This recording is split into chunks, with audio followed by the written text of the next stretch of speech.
मंजिल उन्हीं को मिलती है जिनके सपनों में जान होती है। पंखों से कुछ नहीं होता, हौसलों से उड़ान होती है। जय हिंद साइंस के योद्धाओं। तो आज हम शुरुआत करने जा रहे हैं क्लास 10th के चैप्टर नंबर 1 रासायनिक समीकरण अभिक्रिया एवं समीकरण का लेक्चर नंबर 2।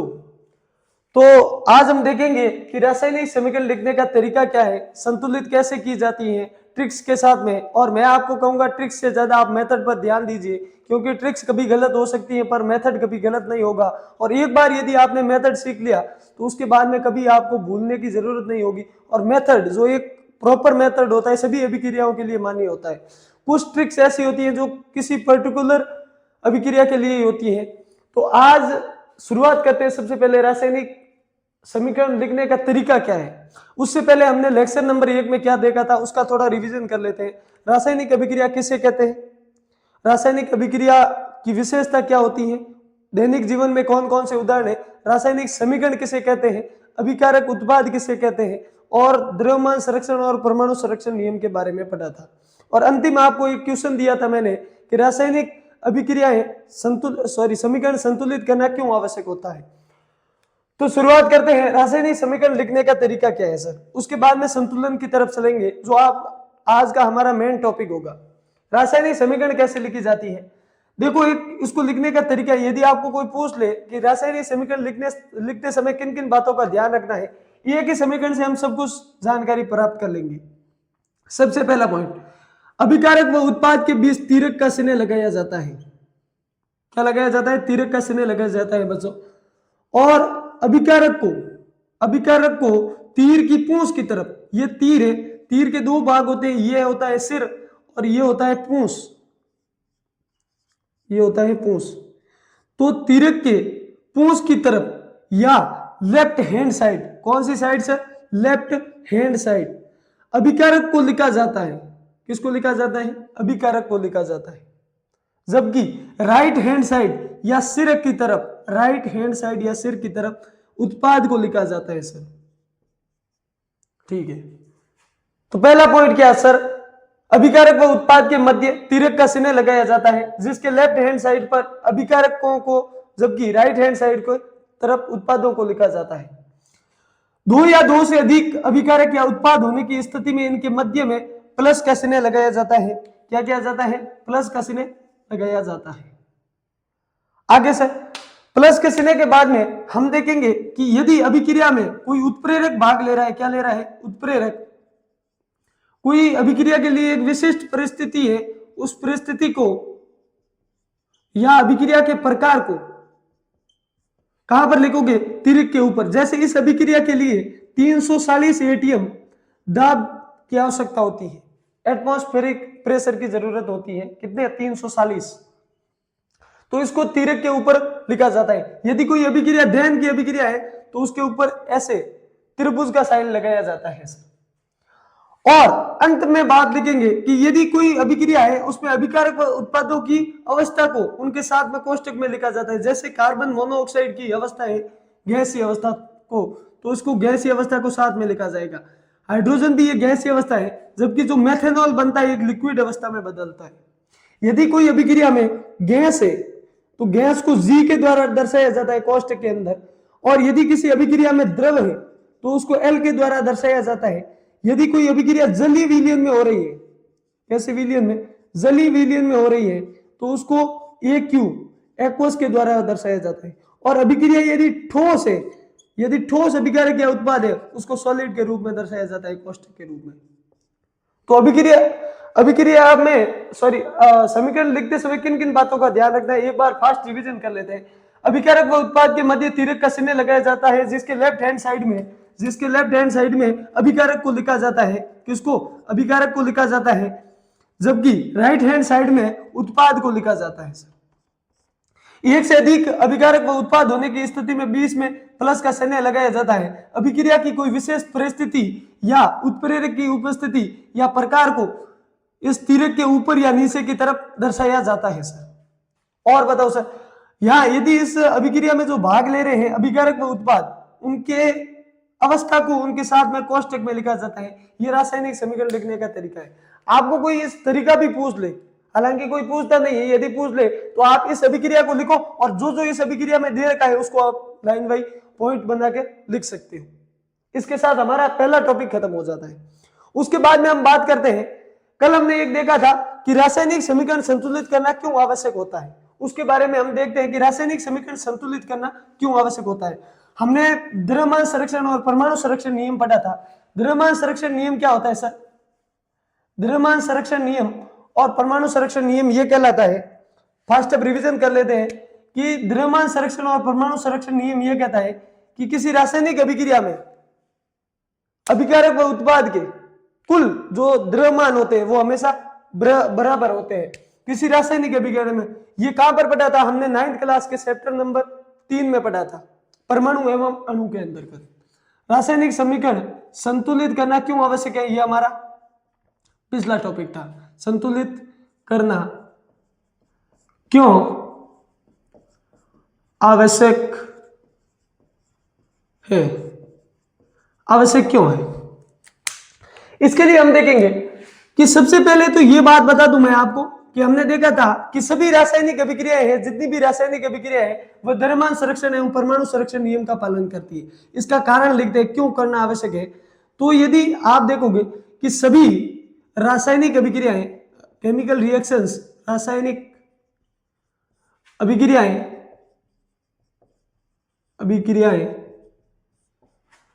द्रव्यमान संरक्षण तथा परमाणु संरक्षण नियम का पालन करती है। परमाणु संरक्षण नियम का पालन करती है। इसका मतलब क्या हुआ सर? सॉरी, इसका मतलब यह है कि जितनी भी आप रासायनिक अभिक्रिया लिखोगे उसका द्रव्यमान संरक्षण और परमाणु संरक्षण नियम का पालन होना चाहिए। जैसे सर उदाहरण देकर समझाओ, यदि आप ये अभिक्रिया लिख रहा हूं कि जल के निर्माण की अभिक्रिया है सर, यदि आप इसको संतुलित नहीं करोगे तो यहां पर अभिक्रिया में ये भी एक रासायनिक अभिक्रिया है, जल नए रासायनिक गुणों वाले उत्पाद का निर्माण हो रहा है, रासायनिक अभिक्रिया है। तो यदि आप इसको संतुलित नहीं करोगे तो ये द्रव्यमान संरक्षण और परमाणु संरक्षण नियम का पालन नहीं करेगी। कैसे सर? यहां पर देखो परमाणु संरक्षण नियम के बारे में बता रहे हैं, हाइड्रोजन और ऑक्सीजन, हाइड्रोजन 2 है सर, ऑक्सीजन 2 है। यहां पर हाइड्रोजन कितने है सर? 2 है। ऑक्सीजन कितना है सर? 1 है। क्या ये परमाणु संरक्षण नियम हो रहा है? नहीं, यहाँ पर 2 परमाणु है, 1 यहाँ पर है सर। यहां से 1 निकल गया होगा, आपका मानना है कि सर 1 ऑक्सीजन निकल गया होगा। किसी भी रासायनिक अभिक्रिया में अभिकारक या उत्पाद या भले ही वो गैस के रूप में निकल जाए, उनको चाहे उष्मा हो उनको साथ में लिखा जाता है। यदि इसमें से ऑक्सीजन निकलता तो भी लिखा जाता, परंतु इससे ऑक्सीजन नहीं निकला है तो किसी भी पदार्थ को नहीं लिखा गया है। तो इसका मतलब जो यहाँ परमाणु इसी बॉक्स के अंदर है, ना तो इससे बाहर जाएंगे ना इससे इसके अंदर आएंगे, यही परमाणु संरक्षण नियम है। तब हम क्या करते हैं, अब इस अभिक्रिया को संतुलित करते हैं। संतुलित कैसे किया जाता है सर? संतुलित करने के लिए यहाँ पर देखो एक हम हिडन ट्रायल विधि का उपयोग करेंगे। यहाँ पर हाइड्रोजन 2 है, यहाँ भी 2 है, इनको कोष्टक में बंद कर लो, जो अलग अलग है उनको कोष्टक में बंद कर लो सर। ये अलग है, ये अलग है, इनको कोष्टक में बंद कर दिया। हाइड्रोजन क्या बराबर है सर? बराबर है। अब देखो ऑक्सीजन, ऑक्सीजन यहाँ पर 1 है, यहाँ पर 2 है, तो इसको यदि मैं 2 कर दूं, इसको मैं 2 कर दूं, कैसे करूंगा सर? इसको 2 से गुणा कर दूं तो यहाँ पर हाइड्रोजन 4 हो जाएंगे, ऑक्सीजन कितने हो जाएंगे सर? 2। तो मैंने 2 किया तो हाइड्रोजन हो गए 4, ऑक्सीजन हो गए 2, तो मैंने इसको भी 2 से गुणा कर दिया सर, ये हो गए बराबर।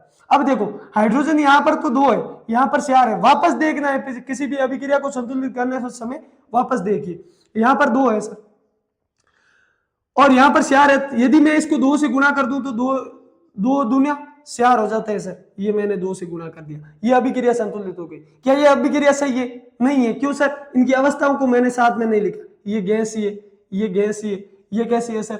ये हो गई लिक्विड। तो द्रव्यमान संरक्षण और परमाणु संरक्षण नियम का पालन करना चाहिए। अब सर द्रव्यमान संरक्षण नियम कैसे होगा सर? अब देखो वापस इसी अभिक्रिया से समझते हैं, यदि इसको संतुलित नहीं करते हैं तो कैसे होता है। हाइड्रोजन का द्रव्यमान 1 परमाणु का होता है 1, तो 2 का कितना हो गया सर? 2, जो मैंने बेसिक क्लास में सिखाया था। ऑक्सीजन का 1 परमाणु का होता है 16, 2 का हो गया सर 32।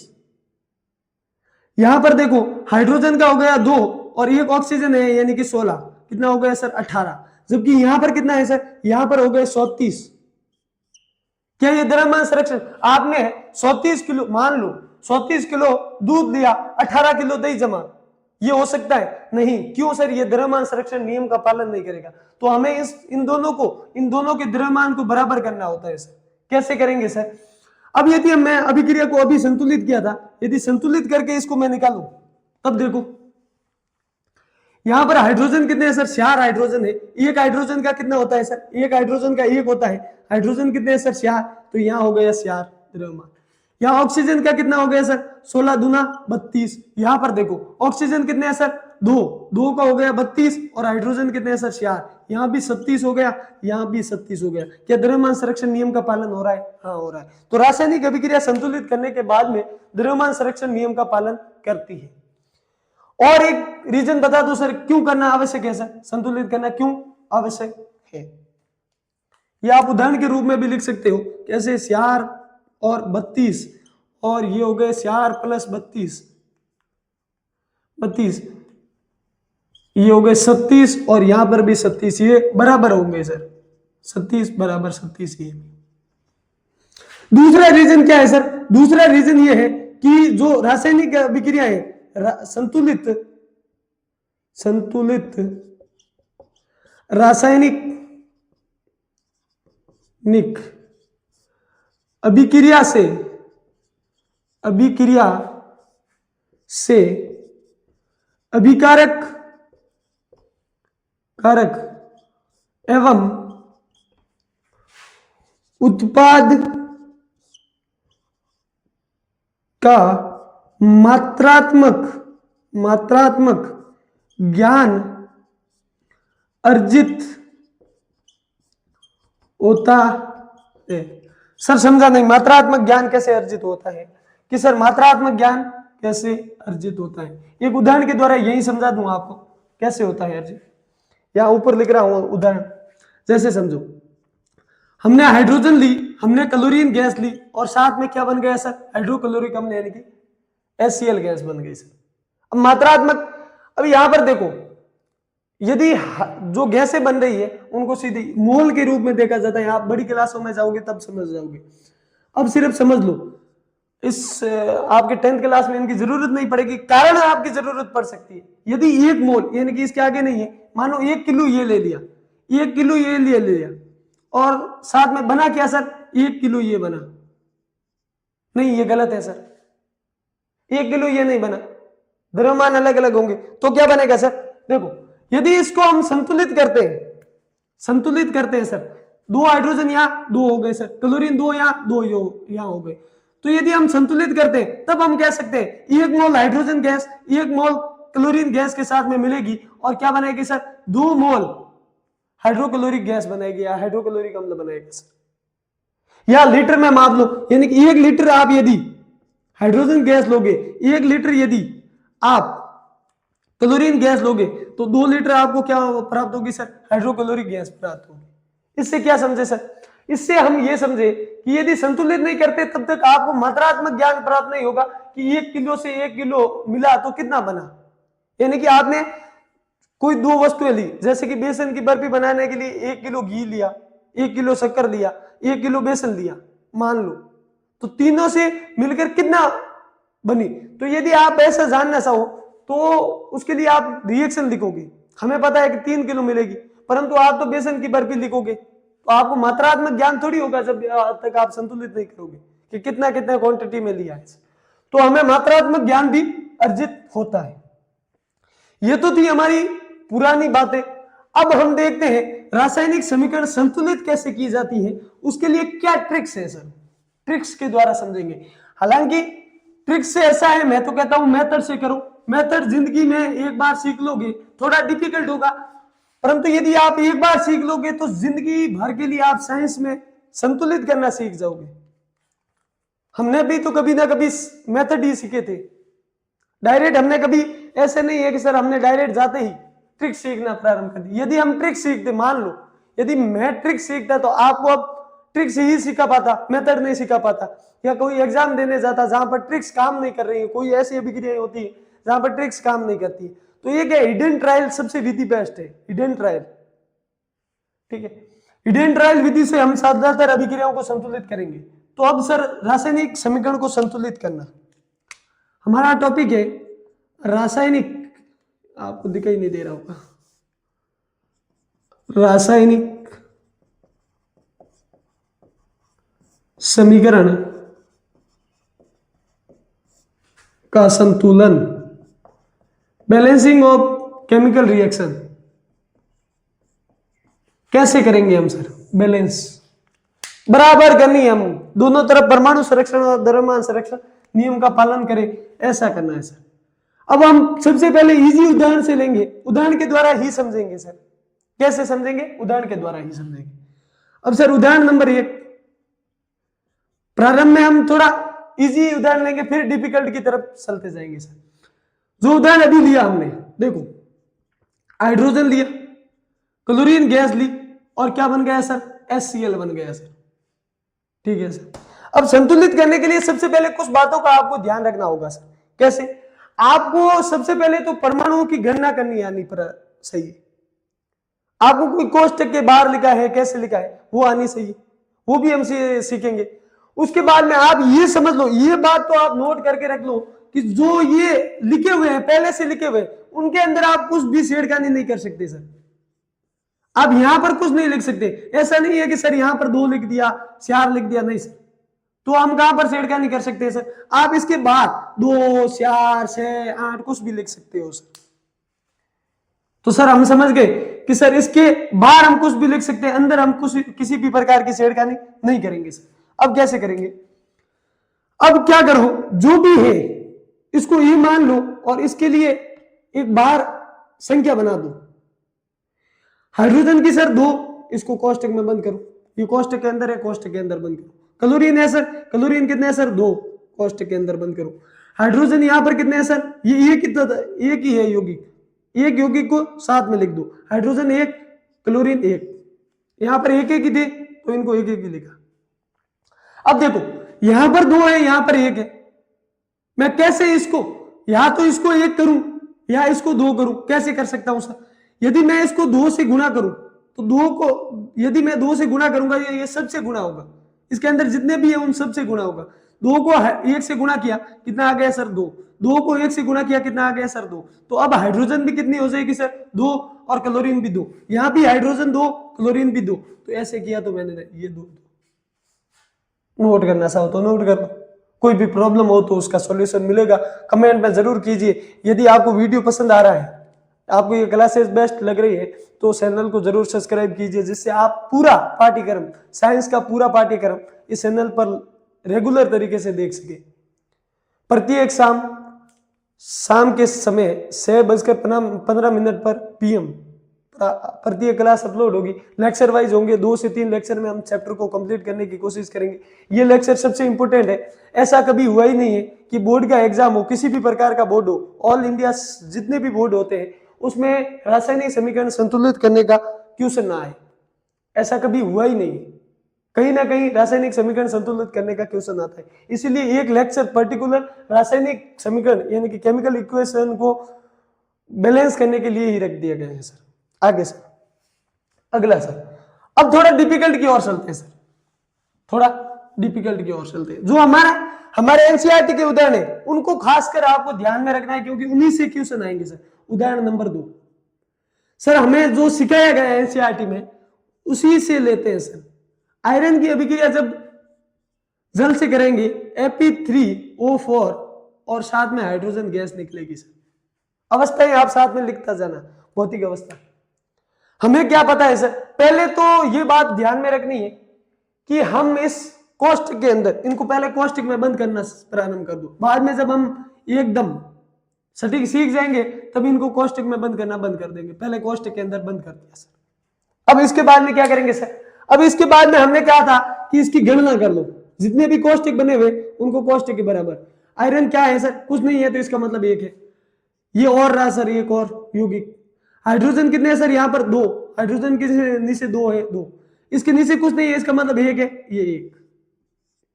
यहां पर देखो सर, आयरन है और ऑक्सीजन है सर। आयरन कितने है सर? आयरन कितने है सर? 4 है, सॉरी 3 है, और ऑक्सीजन कितने हैं सर? 4 है सर। ठीक है, इसकी ट्रिक्स भी बता दूंगा मैं आपको। यहां पर क्या है सर? एक हाइड्रोजन ही है, कितने हैं सर? 2। अब सबसे पहले क्या करो, हाइड्रोजन ऑक्सीजन को छोड़कर अब दूसरे तत्वों को बैलेंस करते हैं सर। यहां पर हाइड्रोजन ऑक्सीजन के अलावा कौन सा है सर? आयरन है। तो आयरन यहां पर सर 1 है, यहां पर कितने हैं सर? 3 है सर। इसको यदि मैं 3 से गुणा कर दूं तो ये कितने हो जाएंगे सर? ये तो 3 हो जाएंगे, ये भी 3 है सर, बराबर हो गए सर। अब देखो, यहां पर हाइड्रोजन 2 है, यहां पर भी हाइड्रोजन 2 है, यहां ऑक्सीजन कितने है सर? 1 है, यहां पर 4 है सर। अब तो ऑक्सीजन को बराबर करना होगा सर। अब ऑक्सीजन को कैसे करूं? यदि मैं इसको 4 से गुणा कर दूं तो यहां पर ऑक्सीजन हो जाएंगे 4, तो हाइड्रोजन भी तो बदलेंगे। ये 4 से जब गुणा करते हैं सबसे गुणा होगा, ये इससे भी गुणा होगा, ये इससे भी गुणा होगा सर। हाइड्रोजन ऑक्सीजन से गुणा किया, ये 4 हो गए, जब 2 से गुणा करूंगा ये 8 हो जाएंगे सर। अब देखो, ये किससे गुणा किया सर? 4 से गुणा किया।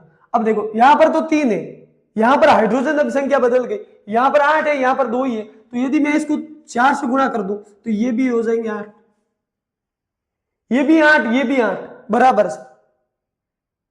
अब देखो, अब वापस जब आप पूरी बैलेंस कर दो उसके बाद में वापस देखो, क्या आयरन बराबर है सर? हाँ, 3 3 बराबर है सर। क्या हाइड्रोजन बराबर है सर? 8 8 बराबर है सर। क्या ऑक्सीजन बराबर है सर? 4 4 बराबर है सर। तो जो संख्या आपने गुणा की है उनको आगे लिख दो, कोष्टक के आगे।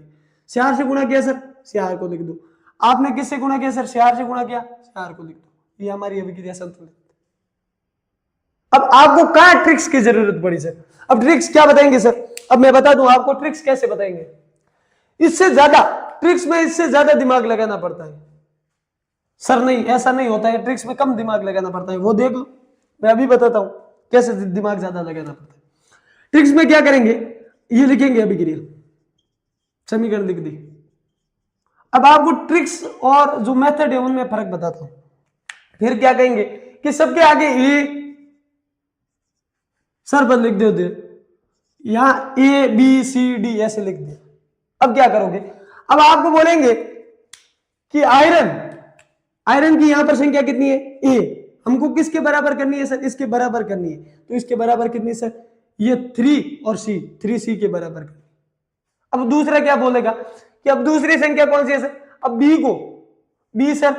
अब ऑक्सीजन को बराबर करते हैं सर, हाइड्रोजन को रहने दो, हाइड्रोजन को बाद में करेंगे। यानी कि ऑक्सीजन कितने हैं सर? बी। यहां पर ऑक्सीजन कितने हैं सर? 4, ये और सी आगे वाले से गुणा करना होता है, 4C। अब हाइड्रोजन को देखते हैं सर, बी कितने हैं सर? 2B, 2 को बी से गुणा किया, ये और ये कितना है सर? 2D, 2 से 2 कट गया, B = D। अब किसी एक संख्या में क्या रख दो सर? 1 रख दो। जैसे मैंने C की जगह 1 रख दिया सर, A बराबर 3, C की जगह 1 रख दिया, यानी कि C बराबर 1 रखा, A। अब C की जगह यहां पर भी A रख दो, ये 4। अब C के और ये 4 है B, और B और D तो बराबर ही होते हैं, तो D = 4। ऐसे भी कर सकते हो। किसी को ये विधि आसान लगे तो इस विधि से सीख सकते हो। मेरे को ये विधि आसान लगती है क्योंकि ये विधि कभी कभी गलत हो जाती है, कभी कभी माइंड घूम जाता है, परंतु इस विधि में कभी माइंड नहीं घूमेगा। ये तो है सर ट्रिक। आप बोलोगे ट्रिक्स का नाम लेके ट्रिक्स नहीं बताई, तो मैं ट्रिक्स भी बता दूंगा आपको। ये ऐसे ट्रिक्स होती है सर। अब सी की जगह सी रख दो सर, सी कौन सा है सर? सी की जगह हमने 1 रख दिया, 1 का कोई मतलब नहीं होता। डी की जगह हमने 4 रख दिया, बी की जगह हमने 4 रख दिया, और ए की जगह हमने 3 रख दिया। क्या ये समान है सर? समान है सर। ये है ट्रिक। आपको ट्रिक से करना है तो ये रही ट्रिक्स, मैंने ट्रिक बता दी। किसको? ए से बी से मान के करो। यदि मैथ कैलकुलेशन बेस्ट है तो इससे कर लो। इसमें गलती होने के चांस है, उसमें गलती होने के चांस बहुत कम है। हाँ, हो सकती है, गलती हो सकती है, गलती हमेशा मनुष्य से होती है, परंतु इसमें चांस थोड़ी ज्यादा है। अगला उदाहरण लेते हैं सर। अगला उदाहरण क्या है, जो फेमस उदाहरण है हमारे यहां पर, SnO3 की अभिक्रिया CaOH2 से कराने पर, इसे कहते हैं नाइट्रिक अम्ल, इसको कहते हैं कैल्शियम हाइड्रोक्साइड, जो बुझे हुए सोने का पानी होता है उसे कहते हैं। अब सर बना क्या सर? कैल्शियम नाइट्रेट ये कैल्शियम, ये इसको कहते हैं नाइट्रेट, तो कैल्शियम नाइट्रेट, और साथ में बना सर जल। अब इसको संतुलित करो सर। अब इसको संतुलित कैसे करोगे? ट्रिक्स से भी करेंगे। सबसे पहले ये करते हैं कि हम जैसी विधि थी हमारी विधि के द्वारा करते हैं सर। पहले मैंने क्या बताया, जो भी कॉस्टिक के अंदर है इसको कॉस्टिक में बंद कर दिया। अब कॉस्टिक बनाने की हर बार जरूरत नहीं है, और उनके परमाणुओं को लिख दो सर अलग अलग। हाइड्रोजन कितना है सर? 1 है। नाइट्रोजन कितना है सर? 1 है। ऑक्सीजन कितना है सर? 3 है। इनको कॉस्टिक में बंद। यहां पर कैल्शियम कितना है सर? 1 है सर। ऑक्सीजन कितना है सर? 1। अरे 1 नहीं है, इस जो 2 बार लिखा होता है, ये सबसे इंपोर्टेंट भी समझ लो उधर, ये 2 है तो ये 2 इससे भी गुना होगा, तो 2 को 1 से गुना किया तो कितना आ गया सर? 2। यहाँ कोष्टक के बाहर या फिर आगे हो, कोष्टक के बाहर होगा तो कोष्टक के अंदर वालों से सभी से गुना होगा, उतनी संख्या हो जाएगी। आगे है तो वो पूरे के पूरे यौगिक से गुना होगा सर। हाइड्रोजन कितना है सर? यहाँ पर 1 है पर बाहर 2 है, तो यहाँ पर भी 2 हो गए सर। इसके अंदर लिखो। कैल्शियम कितना है सर? 1 है। नाइट्रोजन कितना है सर? 1 है। 1 नहीं है बेटा, यहाँ पर 2 रखा है, और ये 2, इस 2 से गुना भी करना है। ऑक्सीजन, जहां आप गलती करते हो उस गलती को मैं बता दूं, यहां आप गलती करोगे, यहां आप गलती करोगे, या ऑक्सीजन को साथ में नहीं जोड़ोगे। अब ऑक्सीजन कितने हैं सर? ऑक्सीजन 3 है। नहीं सर, यहां 2 से गुना करना होगा, 6 हो जाएंगे सर। अब सर हाइड्रोजन और ऑक्सीजन, हाइड्रोजन कितने हैं सर? 2 है। ऑक्सीजन कितना है सर? 1 है। अब एक एक करके संतुलित करते हैं। सबसे पहले कैल्शियम के बारे में देखते हैं, क्या कैल्शियम बराबर है सर?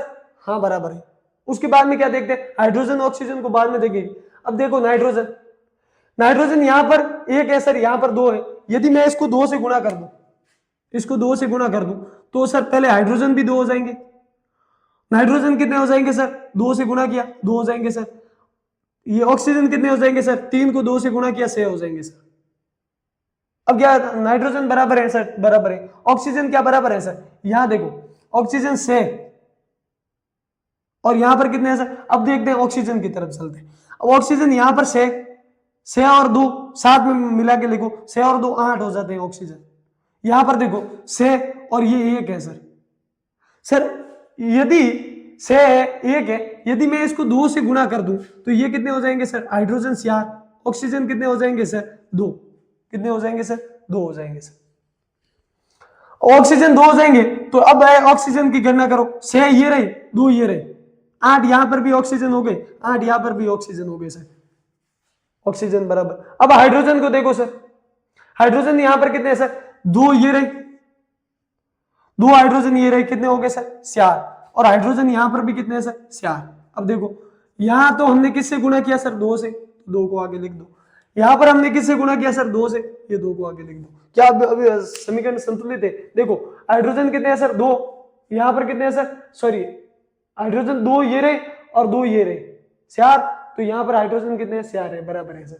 नाइट्रोजन देखो यहां पर 2 है सर, 2 है। यहां पर कितने हैं सर? 2 है, बराबर है।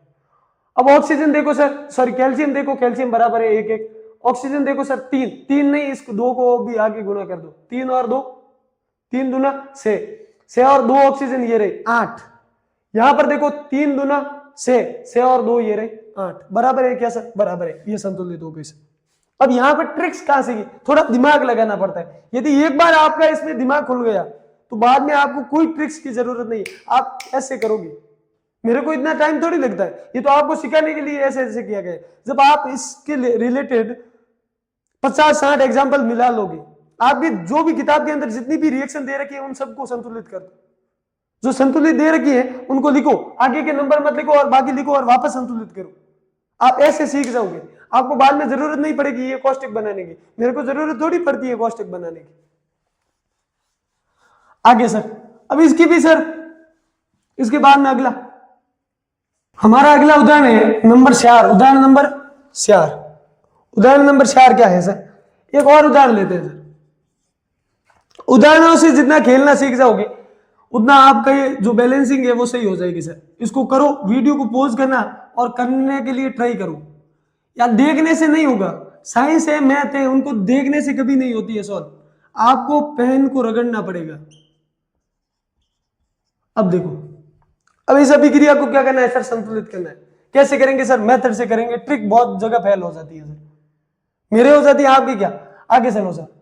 अब देखो बी है, अब देखो जो भी है मैंने कहा इनको कॉस्टिक में बंद कर दो सर। ये थोड़ा बड़ा है इसलिए मैं कॉस्टिक में वापस बंद करके बता रहा हूं। जो कॉस्टिक में बंद है उनको कॉस्टिक में बंद कर करके ही लिखो। देखो मेथड सीखो, बाद में आप कॉस्टिक तो अपने आप हटा दोगे। अब देखो कैसे होगा, जो कॉस्टिक के अंदर है उसको लिखो Ba और Cl दोनों। बेरियम कितना है सर, 1 है। क्लोरीन कितना है सर, 2 है, लिख दिया सर। नाइट्रोजन कितना है यहाँ पर सर, 2 है। सल्फर कितना है सर, 1 है। नाइट्रोजन सॉरी सोडियम 2 और सल्फर 1। ऑक्सीजन कितना है सर, 4 है, इनको भी लिख दिया सर। यहाँ पर देखो बेरियम कितना है सर, 1 है। यहाँ पर सल्फर कितना है सर, 1 है। ऑक्सीजन कितना है सर, 4 है। यहाँ पर सोडियम कितना है सर, 1 है। क्लोरीन कितना है सर, 1 है। अब आगे देखें, अब क्या करते हैं, एक एक करके संतुलित करते हैं। सर बेरियम बराबर है, बराबर है। आगे क्लोरीन यहाँ पर 2 है सर, यहाँ पर कितना है सर, 1 ही है। यदि मैं इसको 2 से गुणा कर दूं तो क्या होगा सर, सोडियम भी 2 हो जाएंगे और क्या हो जाएंगे सर, क्लोरीन भी 2 हो जाएंगे। क्या क्लोरीन बराबर, बराबर। अब देखो सोडियम बराबर है कि नहीं, 2 है सर, यहाँ पर 1 है, नहीं बेटा अब 2 हो गए, सोडियम भी बराबर हो गए। अब देखो क्या सल्फर बराबर है सर, 1 बराबर है। क्या ऑक्सीजन सॉरी ऑक्सीजन बराबर है, यहाँ पर 4 है, यहाँ पर 4 है, देखो बराबर हो गए। क्या बराबर है, बराबर करके लिखे पहले ये 2। क्या बेरियम बराबर है सर, बराबर है। क्लोरीन बराबर है सर, 2 यहाँ पर 2 यहाँ पर सर, 2 कहाँ है, ये तो ये कि आगे वाले से भी गुना कर लेंगे, ये हो गया सर। सोडियम क्या सर, बराबर है, यहाँ पर 2 है, यहाँ पर भी 2 है, आगे वाले से गुना किया था।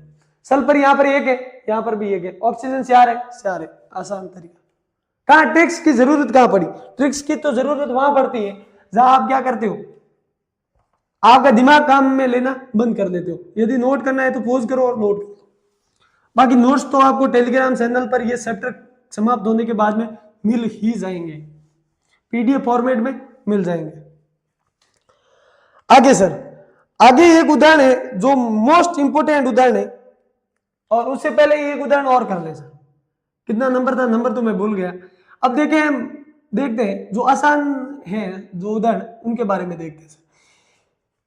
दहन की अभिक्रियाओं के जितने भी उदाहरण है उनके लिए तो मैं आपको ट्रिक बता देता हूं, आप ट्रिक्स से करो।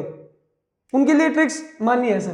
कैसे, दहन की अभिक्रियाओं के लिए, दहन की अभिक्रिया क्या कौन सी है सर, मेथेन का दहन। जैसे मेथेन का दहन, मेथेन गैस होती है उसका दहन। मेथेन क्या होता है सर, CH4। दहन का मतलब है ऑक्सीजन, कोई भी अभिक्रिया यदि ऑक्सीजन से अभिक्रिया कर रही है इसका मतलब उसका दहन हो रहा है। कार्बन डाइऑक्साइड साथ में बना सर जल, और साथ में निकलती है सर उष्मा या ऊर्जा।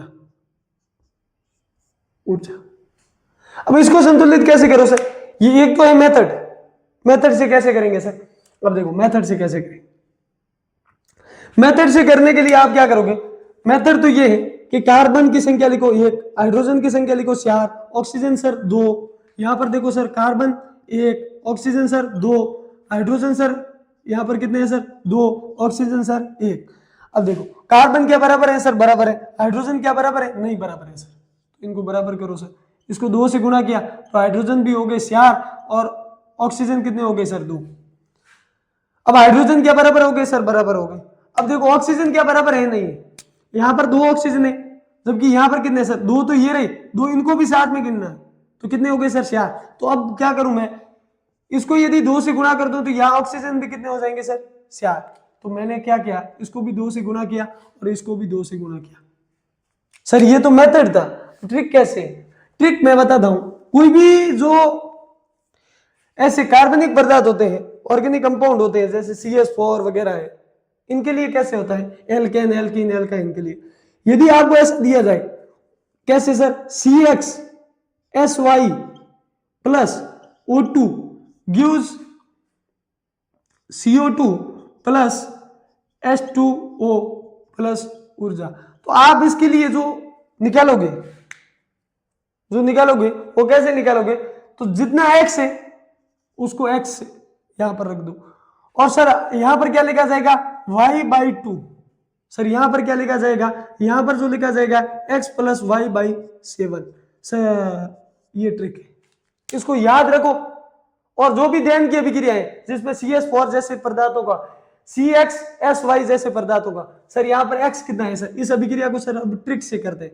X कितना है सर 1, Y कितना है सर 4, अब यहाँ पर होती है कि नहीं है? ऑक्सीजन यहाँ पर कितना आएगा सर? देखो एक्स कितना है सर, हमने एक रखा, वाई कितना है सर 4, सॉरी यहाँ 7 नहीं है, सॉरी ये है 4, ये रखा सर 4, तो कट के क्या हो गया सर 1, 1 प्लस 1 कितना हो गया सर 2। यहां पर देखो सर, यहां पर क्या है, x इज इक्वल टू कितना होता है सर, x जितनी संख्या है ये x, y बाई 2, यहां पर जो संख्या आएगी y बाई 2, तो कितनी है, y कितना है सर 4/2 यानी कि 2। क्या ये संख्याएं बराबर है? क्या यहाँ पर 2 आ रहे हैं सर? हाँ 2 आ रहे हैं हमारी विधि से। यहाँ पर भी 2 आ रहे हैं सर, 2 आ रहे हैं। यहाँ x 1 है सर, हाँ 1 है, कुछ नहीं है इसका मतलब 1 है, तो यहाँ पर भी कितना आ रहा है सर 1। ये है ट्रिक। इसका एक और उदाहरण ले लो। इसका उदाहरण करते हैं ब्यूटेन गैस का अध्ययन करते हैं, ब्यूटेन के लिए उसको संतुलित करके देखते हैं। प्रत्येक उदाहरण ज्यादा करवाने का मतलब है आप सीखोगे। C4H10 प्लस ऑक्सीजन से गुणा करोगे तो क्या आएगा सर? यहां पर देखो CO2 प्लस H2O, साथ में ऊर्जा। अब सर इसको ट्रिक के लिए बता रहा हूं, बाकी आप संतुलित करना सीख चुके हैं। ट्रिक कैसे है सर? ट्रिक ये है, और एक जो मैं लास्ट में जो अभिक्रिया बताऊंगा वो सबसे मोस्ट इंपोर्टेंट है, उसमें थोड़ा लोसा है, उसमें थोड़ा दिमाग ज्यादा लगाना पड़ता है और वो एग्जाम में आ सकती है। अब इसमें कैसे होगा सर? इसमें देखो हमने जो विधि बताई थी कि सर यहाँ पर जो आता है उस संख्या को कैसे निकालेंगे, उसके लिए हमने विधि बताई थी कि x प्लस क्या लिखेंगे, यहाँ पर क्या आएगा sir x plus Y by 4, यहाँ पर क्या आएगा सर x, यहाँ पर क्या आएगा y बाई 2। सबसे पहले तो x निकालो। x कैसे निकालेंगे? CXY SY, x बराबर हो गए सर 4, जो यहां पर दे रखा है सर 4, y बराबर कितना हो गया सर 10। अब यहां पर रखो तो यहां पर संख्या कितनी आ जाएगी सर? अपने आप हमारी 4 आ गई, कहां से सर? x। y बराबर यहां पर क्या आ जाएगी सर? यहां पर 10/2, 10/2 यानी कि 5 आ गए सर, यहां पर 5 लिखा जाएगा। यहां पर क्या लिखा जाएगा sir? x is equal to 4, y is equal to 10/4, ये 2 से काटा 2 और 5, 4 प्लस 5/2, ये हमारा आंसर आया था। इससे आंसर निकालते हैं तो लसब ले लिया सर हमने 2, और यहां पर कितना आ गया सर? 2 को गुणा करेंगे तो 8 प्लस 5, 8 प्लस 5 कितना आता है सर? 13/2। तो यहां जो आंसर आएगा वो आएगा 13/2। तो हमारा आंसर कैसे आया?